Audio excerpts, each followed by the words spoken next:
Nobody. We all get caught in our own sins. Nobody. Sometimes I have to remind myself that on my worst day, I live like somebody on their greatest. Don't let your demons take you to hell. Introduce them to heaven. Some niggas go to college. Some niggas go to jail. You see it? Make it into heaven. Ooh, some make it into hell. I know I do. Nobody wanna lose. Nobody wanna fail. Nobody wanna die. DC3. Nobody wanna care. The things we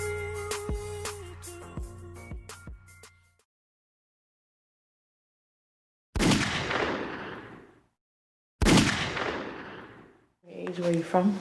My name is Charles Mejias. I'm 22 years old. I'm from Harlem, born and raised. The night I got shot, it was crazy.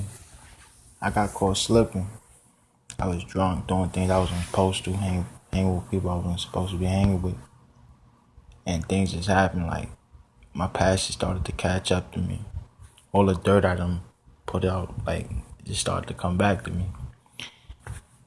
I was tight. I mean, I had no control over the situation because I was too drunk. And it just happened so quick. He just pulled out real quick and just hit me twice. He kept clicking, but his gun jammed though. So I thank God for that I'm here. But it was crazy though. After that, things just went downhill from there. Like, my life was crazy. Like, I practically lost my arm. I couldn't use my arm for like 8 or 9 months. It was crazy. Like, I couldn't pick up my son. Couldn't work. I had to give up my job. It was just crazy. I mean, I regret the things I did in my life and all that. Like the dirt I put out. But I just needed my arm back. Yeah. I messed up everything I had going for me.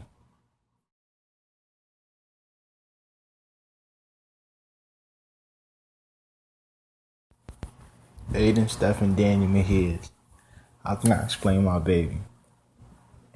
I mean, he's who I live for. Like, he's who I die for.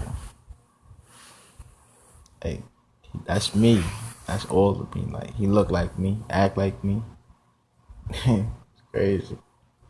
But he don't live like me though. And I don't want him to live like me. That's why ever since he was born, he was in Maryland. Big house. Nice backyard. Doing a bit. Yeah. I had to make sure that. Can't have my son in no hood. Living like a savage out here trying to get it. I can't. That's why he do what he do out there. I mean, he ain't really experienced life and all that, but he's out here trying to get it. I can't. I can honestly say I'm a young man that's trying to get it. I mean, I wasn't given a golden platter with gold on it or diamonds and nothing like that, but that's what I strive for though. I strive for the riches. And I want to do things with my life, like positive things that'll get me places. Like, at first I ain't want to do that. I just wanted to thug out because that's all I seen. I just wanted to bang. Like, whatever people was getting into, that's what I was getting into. Whatever the movement was, I was in it. But I learned from that though, especially when I got shot and had my son. And I knew I had to be a leader for him. So that's why I do what I do, positively. That's why I joined these other programs such as the Archers program and the Alumni program, because I knew these things would help me out. These internships that I'm involved with now, it's really helping me and all that. I mean, the money is decent. It's really nothing actually, but it's something positive that I'm in though. And if I like apply myself how I'm supposed to, it'll take me places. So I'm appreciative of that. And I'm most appreciative for the people who looked out for me when ain't nobody else really cared about me.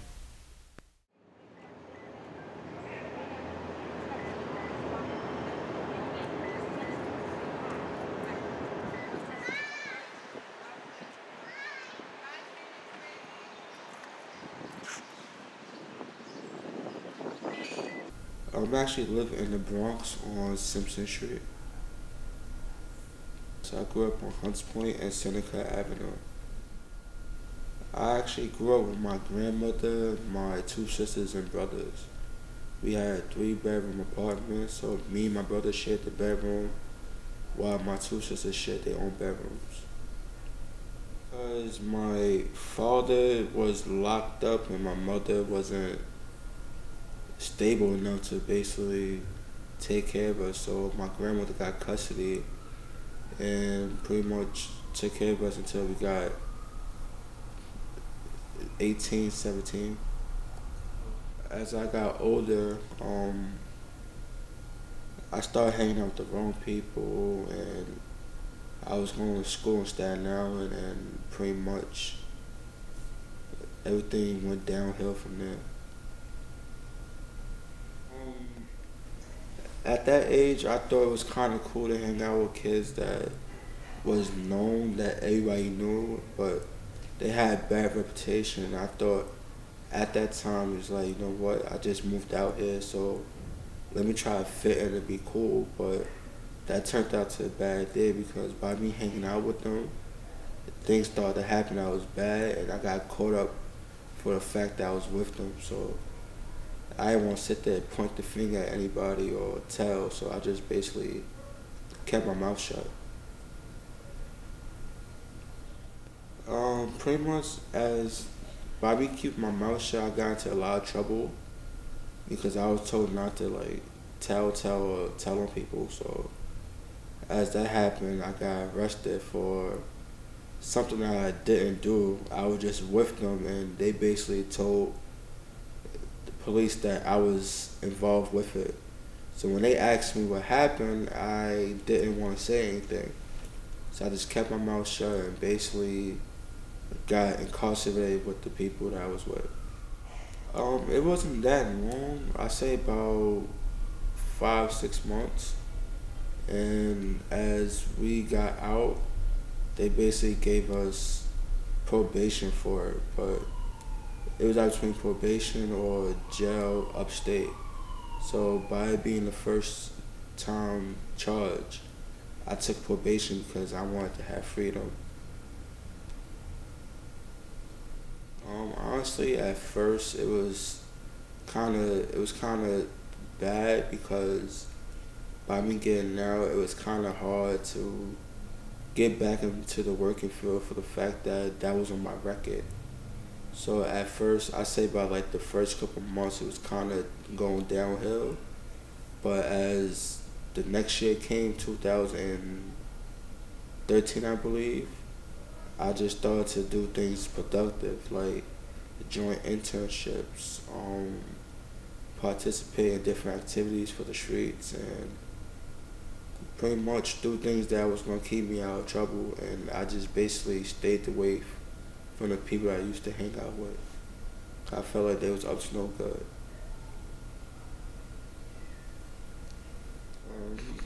I just started doing Parks Department today, so it was my first day. So I've been up since 5 o'clock.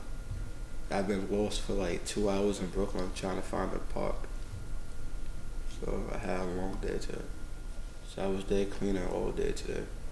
So basically, we pick garbage up and we go around the parks cleaning up, because people like to litter and not throw things in the garbage can.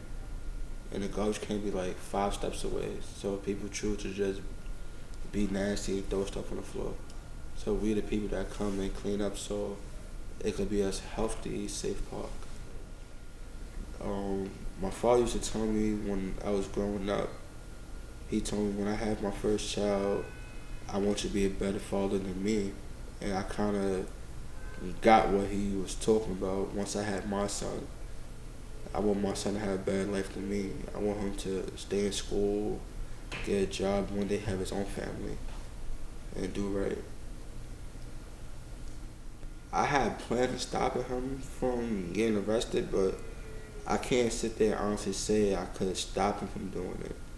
I could give suggestions to him and show him the right ways, but then it's up to him to take those lessons and go with it, or be hard-headed and end up in jail. Because I was being hard-headed. I was going by what people told me. To not tell, don't point fingers and stuff. So I'm just hoping that the suggestions I give my son could actually break that cycle from getting locked up. He could be the first one that go around that and do right and positive.